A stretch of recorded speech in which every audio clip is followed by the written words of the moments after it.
तो आज का क्लास में हम सीखेंगे various types of economics integration.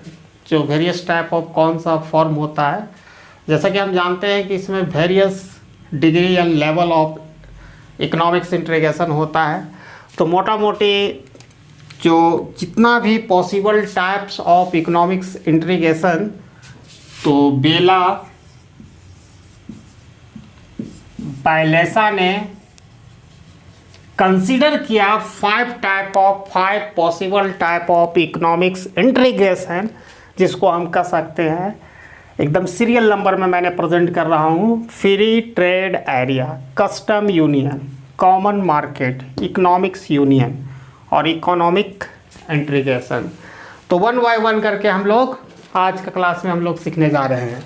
तो पहला आते हैं हम लोग फ्री ट्रेड क्या है, फ्री ट्रेड एरिया जो FTA क्या है। तो यहाँ पर फ्री, ये सबसे पहला, it is the first and list restrictive, ठीक है, फॉर्म ऑफ इकोनॉमिक्स इंटीग्रेशन। ये इकोनॉमिक्स इंटीग्रेशन का सबसे पहला और सबसे कम इसमें रेस्ट्रिक्शन पाया जाता है, ठीक है। और ये जनरली ऑफर करता है trade among the member nation, ठीक है। ट्रेड द मेंबर नेशन को ये ऑफर करता है, ठीक है। यहाँ पर ये चीज़ है। और इसमें यूजुअली जो फ्री ट्रेड एरिया में क्या किया जाता है, एलिमिनेट कर दिया जाता है all the restriction on the trade among the member nation. और इसमें प्रत्येक कंट्री को छूट दिया जाता है कि वो अपना on commercial policy non member country के अगेंस्ट में बना सके, ठीक है। तो फ्री ट्रेड एरिया को एक बार और हम समझने का प्रयास करते हैं। फ्री ट्रेड एरिया, इसको हम कह सकते हैं it is the first and list restrictive form of economics integration. It offer free trade among the member nation, okay, and it eliminate all the restriction on the movement of goods among the member nation, ठीक है। और इसमें एक और खासियत होती है कि each member country is free या left free to decide its own commercial policy against non member nation. तो यहाँ पर फ्री ट्रेड में क्या है, ये सबसे पहला और सबसे कम रेस्ट्रिक्टिव, सबसे कम प्रतिबंध वाला ये इकोनॉमिक्स इंटीग्रेशन है, फर्स्ट पॉइंट। सेकेंड पॉइंट, ये ऑफर करता है ट्रेड करने के लिए मेंबर नेशन के लिए, यानी फ्री फ्लो ऑफ गुड्स होता है, कमोडिटी होता है, प्रोडक्ट होता है अमंग द मेंबर नेशन। ये जितना तरह ट्रेडिंग का रेस्ट्रिक्शन है, चाहे टैरिफ हो या कोटा हो, उसको हटा देता है मेंबर नेशन में। और इसमें प्रत्येक मेंबर को ये छूट रहता है कि आप, ठीक है, आप अपना कमर्शियल पॉलिसी बना सकते हैं against the non member country, ठीक है। ये पहला फॉर्म है। दूसरा है कस्टम यूनियन, ठीक है। अब ये कस्टम यूनियन क्या होता है, देखो कस्टम यूनियन होता है, ये थोड़ा सा advance form of economics integration of free trade area. इससे एक स्टेप ऊंचा है, ठीक है, एक स्टेप ऊंचा है, ठीक है। इसमें क्या करता है कि इसमें केवल ऑल द रेस्ट्रिक्शन को ही नहीं हटाया जाता है इसमें केवल ऑल द रेस्ट्रिक्शन को ही नहीं हटाया जाता जैसे फ्री ट्रेड एरिया में, बल्कि प्रत्येक मेंबर नेशन का अपना एक कॉमन कमर्शियल पॉलिसी होती है। तो एक मेजर डिफरेंसेस है फ्री ट्रेड एरिया और कस्टम यूनियन में कि यहाँ पर सारा ट्रेडिंग रेस्ट्रिक्शन को हटा दिया जाता है अमंग द मेंबर नेशन। यहाँ पर ऑल द रेस्ट्रिक्शन को तो हटाया जाता है, लेकिन साथ ही साथ प्रत्येक मेंबर नेशन का एक ही कॉमन कमर्शियल पॉलिसी होती है against the non member country. और इसमें फ्री रहता है, फ्री ट्रेड एरिया में प्रत्येक देश अपना ऑन कमर्शियल पॉलिसी डिसाइड कर सकता है, कॉमन नहीं होता है। तो there is a major differences between free trade area and custom union. अब तीसरा हम लोग आ रहे हैं कॉमन मार्केट। अब कॉमन मार्केट क्या है, ये एक स्टेप या आप कह सकते हो 2 स्टेप दूर है। Common market is a 2 step far away from free trade area और 1 step far away from custom union, ठीक है। अब ये क्या है, इसमें कॉमन मार्केट अलाउ करता है free movement of labour and capital among the common market या मेंबर कंट्री। यहाँ पर फ्री मूवमेंट ऑफ, ये कॉमन जो मार्केट है यहाँ पर फ्री मूवमेंट ऑफ आप देख सकते हो कि लेबर एंड कैपिटल्स हो सकता है। यानी आप कस्टम यूनियन और फ्री ट्रेड की मैंने क्या कहते हैं कैरेक्टरिस्टिक तो होता ही है। अब इसमें कस्टम यूनियन में क्या होता है, एक चीज और नया चीज जुड़ गया, it offer the free movement of labour and capital among the member nation.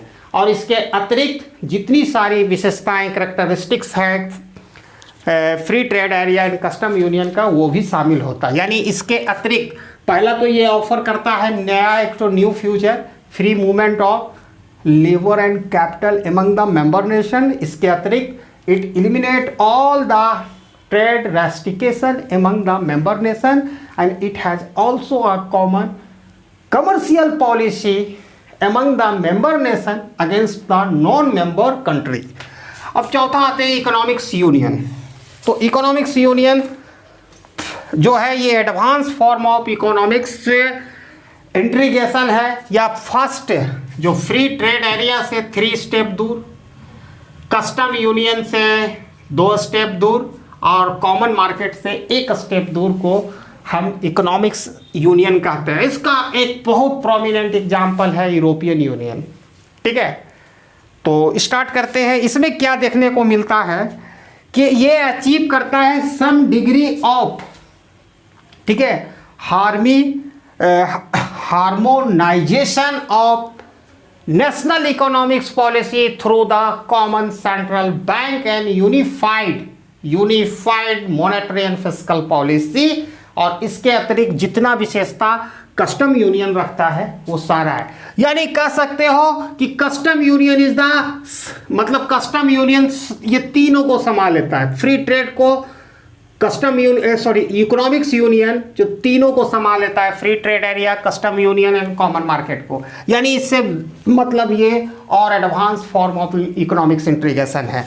तो इसमें क्या होता है कि इसमें जितना नेशनल इकोनॉमिक्स पॉलिसी है डिफरेंट कंट्री का, उसमें मतलब क्या कहा जाता है, एक समानता लाने का प्रयास किया जाता है एक कॉमन सेंट्रल बैंक के द्वारा, एक common monetary and fiscal policy के द्वारा। और इसके अतिरिक्त जितनी सारी व्यवस्था आपको free trade area, custom union and common market में मिलता है वो भी मिलता है। जैसे ये भी पूरा ट्रेड मतलब ये एलिमिनेट कर देता है ऑल द ट्रेड रेस्ट्रिक्शन। दूसरा है इसके पास भी एक कॉमन कमर्शियल पॉलिसी होती है among the member nation against the non-member country and it also offer the free movement of labor and capital among the member nation।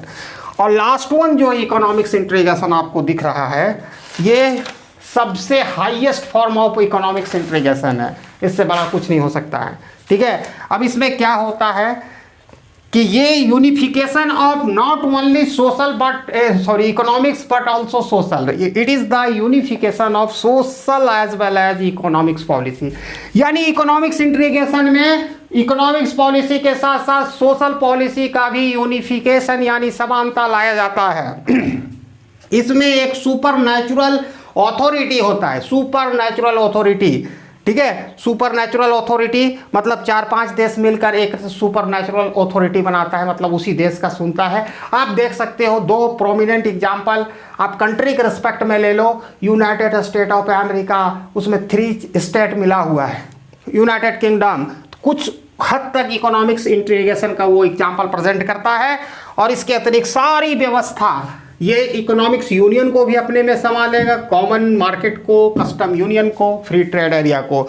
इसके अतिरिक्त इसमें कुछ सर्टेन प्रॉपर्टीज होती है जो common properties of economics union, common market, custom union and free trade area, जैसे ये eliminate करता रहता है all the trade restriction among the member nation. Second, it has common commercial policy against the non member country.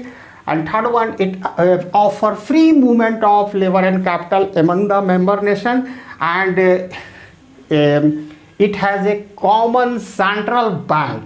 यानी यहाँ आप देख सकते हो harmonisation of national economics policy, a common economics policy among the member nation through the single central bank, और इसके साथ ही साथ along with the uniform monetary and fiscal policy आप देख सकते हो इकोनॉमिक्स इंटीग्रेशन में। यानी यहाँ पर आपको economics as well as social policy की भी यूनिफिकेशन देखने को मिलती है।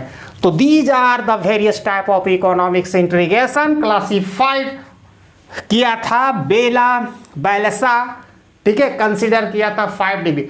आप यहाँ से देख रहे हो एक चीज, जैसे जैसे हम बढ़ते जा रहे हैं वैसे वैसे डिग्री ऑफ इकोनॉमिक्स इंटीग्रेशन बढ़ता जा रहा है, शामिल होते जा रहा है, और उतना ही ज़्यादा सॉवरेनिटी जो होती है किसी भी कंट्री का खोता चला जाता है। ठीक है, फ्री ट्रेड में आपको ज़्यादा मिलेगा मौका। जैसे जैसे आप बढ़ते जा रहे हैं वैसे वैसे अपनी ऑन, जैसे यूरोपियन यूनियन तो सबका एक कॉमन मार्केट है, कॉमन सेंट्रल बैंक है। ये चीज़ जैसे जैसे हम बढ़ते जाएंगे वैसे वैसे हमारा सॉवरेनिटी ख़त्म होते जाएगी देश में।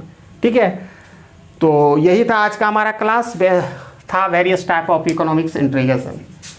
तो क्लास अटेंड करने के लिए बहुत बहुत धन्यवाद। Thanks for watching.